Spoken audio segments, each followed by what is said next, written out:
En cette période de transition énergétique, il est important de rappeler que le nucléaire est une énergie durable. L'énergie durable, c'est quoi exactement? Il y a 3 critères pour l'énergie durable. Le premier, c'est l'épuisement des ressources.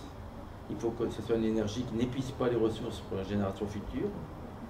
Le deuxième critère, c'est la pollution en fonctionnement. Il faut que ce soit une énergie qui ne pollue pas en fonctionnement. Et le troisième critère, c'est la gestion des déchets. On ne veut pas laisser les déchets non traités aux générations futures. Alors, le nucléaire, par rapport à ces 3 critères, passe haut la main si on compare aux énergies fossiles. Pour l'épuisement des ressources, l'uranium, actuellement, si on compare les stocks et la consommation, on a plus d'1 siècle devant nous. Et ensuite, on a les possibilités techniques, en particulier par la réacteur rapide, d'augmenter de milliers d'années la production nucléaire.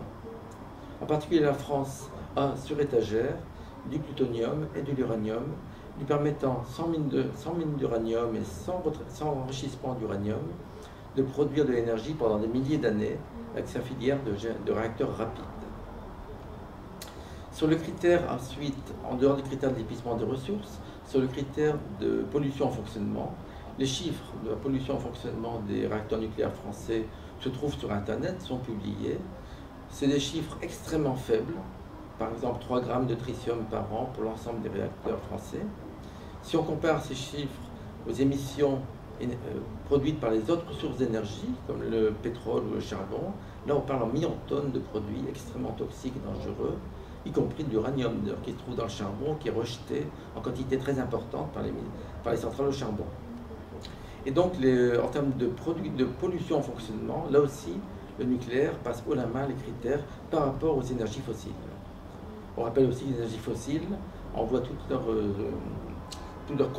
déchets de combustion dans l'atmosphère et sont à l'origine du réchauffement climatique, et ce qui n'est pas le cas du nucléaire. Le troisième cas, c'est la gestion des déchets. Ben là aussi, le nucléaire inventorie ses déchets. Il en a très peu. C'est quelques grammes par an en France de déchets haute activité pour des centaines de kilos de déchets extrêmement toxiques, chimiques, à durée de vie infinie.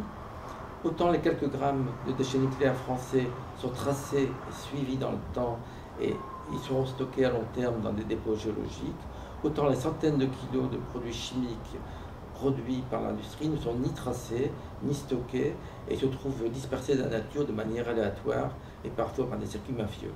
Il n'y a aucune comparaison entre les deux filières. Et donc en termes d'énergie durable, et particulièrement par rapport aux énergies fossiles qui actuellement représentent 80% de l'énergie utilisée dans le monde, l'énergie nucléaire s'affirme réellement comme une énergie durable pour le futur.